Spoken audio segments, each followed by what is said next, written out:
కాశీకి పోయాడు, కాషాయం మనిషి అయిపోయాడు అనుకుంటున్నారా? వారణాసిలో బతుకుతున్నాడు, తన వరుస మార్చి ఉంటాడు అనుకుంటున్నారా?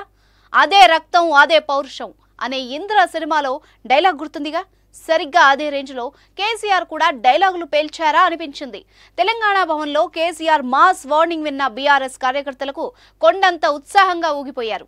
ఆ డీటెయిల్స్ ఏంటో ఇప్పుడు చూద్దాం. తేజస్ అకాడమీ స్థాపించిన 12 సంవత్సరాల్లో 1918 డిఫెన్స్ ఉద్యోగాలతో పాటు ఇంటర్లో రాష్ట్ర స్థాయి మార్కు సాధించి తెలంగాణ నెంబర్ 1 గా నిలిచిన తేజస్. బీఆర్ఎస్ నుంచి పవర్ కాంగ్రెస్ చేతికొచ్చింది. కేసీఆర్ తొంటి సర్జరీ చేయించుకున్నారు. 3 నెలల తర్వాత కేసీఆర్ బంజారా హిల్స్ లోని పార్టీ కార్యాలయానికి వెళ్లారు.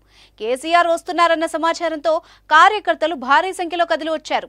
లీడర్ను చూసి వాళ్లంతా ఆనందంతో కేరింతలు కొట్టారు. తెలంగాణ ప్రాజెక్టులను కేఆర్ఎంబీకి అప్పగించడాన్ని బీఆర్ఎస్ తీవ్రంగా వ్యతిరేకిస్తోంది.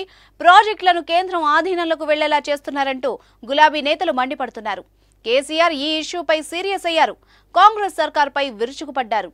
కృష్ణా పరివాహక ప్రాంత నేతలతో సమావేశమైన కేసీఆర్ ముఖ్యమంత్రి రేవంత్ రెడ్డిపై విమర్శలు గుప్పించారు. కేంద్రం ఎంత ఒత్తిడి తెచ్చినా 10 ఏళ్లలో ఏనాడూ తెలంగాణ ప్రాజెక్టులు అప్పగించలేదని గుర్తు చేశారు.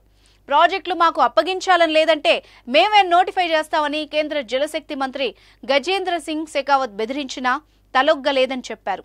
కావాలంటే తెలంగాణలో రాష్ట్రపతి పాలన పెట్టుకో, నా ప్రభుత్వాన్ని రద్దు చేస్తా, తెలంగాణకు అన్యాయం చేస్తా అంటే అసలే ఊరుకోను, ప్రాజెక్టులు అప్పగించే ప్రసక్తే లేదని ఆనాడే చెప్పానంటూ కేసీఆర్ తెలిపారు. నన్ను వ్యక్తిగతంగా బీఆర్ఎస్ పార్టీని కొత్త సీఎం ఇష్టం వచ్చినట్టు తిడుతున్నారు. నన్ను, నా పార్టీని టచ్ చేయడం నీతో కాదు. నీకంటే హేమాహేమీలను ఎదుర్కొన్న చరిత్ర మాకుంది. రాష్ట్రాన్ని 10 ఏళ్లు పదిలంగా కాపాడుకున్నాం. దాన్ని పరాయి వాళ్ల పాలు చేస్తున్నారు. తెలంగాణ కోసం కేసీఆర్ ఏనాడు వెనక్కుపోడు. ఉడత బెదిరింపులకు భయపడను. ముందు ఏంటో చూద్దాం. తెలంగాణ ప్రయోజనాల కోసం ఏం చేయాలో నాకు బాగా తెలుసు అంటూ కేసీఆర్ మాస్ వార్నింగ్ ఇచ్చారు.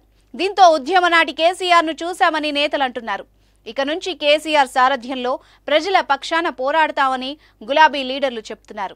చూద్దాం కాంగ్రెస్ వర్సెస్ బీఆర్ఎస్ ఫైట్ ఎలా ఉంటుందో.